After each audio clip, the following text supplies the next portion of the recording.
महाशिवरात्रीनिमित्त गावातल्या महादेव मंदिरात महाप्रसाद. तर जय महाराष्ट्र मित्रांनो, सगळ्यात आधी महाशिवरात्रीच्या माझ्या यूट्यूब फॅमिलीला शिवमय शुभेच्छा. बरं, आज महाशिवरात्री होती तर सकाळी उठून आंघोळ करून आपल्या गावातल्या असणाऱ्या जागृत महादेवाचं दर्शन घ्यायला निघलो.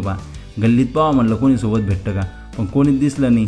गावची सकाळ एकदम फ्रेश असते, दिवस तर लय भारी जातो. ही फ्रेश पहाट शहरात अनुभवता येते. सगळ्यात आधी जाताना गणपती बाप्पाचं मंदिर लागतं.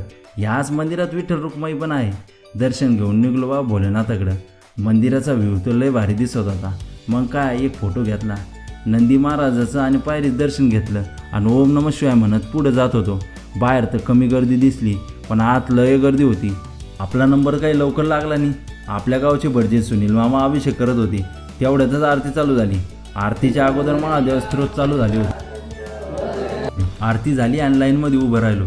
शेवटी लागलाच बाबा नंबर. मग काय महादेव महाराज की जय म्हणत दर्शन घेतलं आणि बाहेर आलो. महाशिवरात्रीनिमित्त शेगाव सेवाधारी मंडळीनं महाप्रसादाचं आयोजन केलं होतं. बरं, या मंडळाचे अध्यक्ष होते सोपान पाटील. मग काय तिकडे सचिन पाटील साबुदाणा बनवत होते. तिकडून पुरुष अण्णा पण हाय करू लागले. आपला दोस्त खंडून पण वाटी भरून साबुदाणा दिला. मी पण दाबून खाल्ला आणि घरी आलो. आई पण तिकडे फराळच बनवत होती. आपला कार्टून भाषा आला होता. माझं हेल्मेट घालून येडेजाळी करत होता. त्याला तर DJ गाण्याचं लय येडं बघा. त्याचं एवढं असताना आपल्याला मोबाईल काय हेच माहीत नव्हतं आणि आता गाणे लावून मस्त नाचत होता.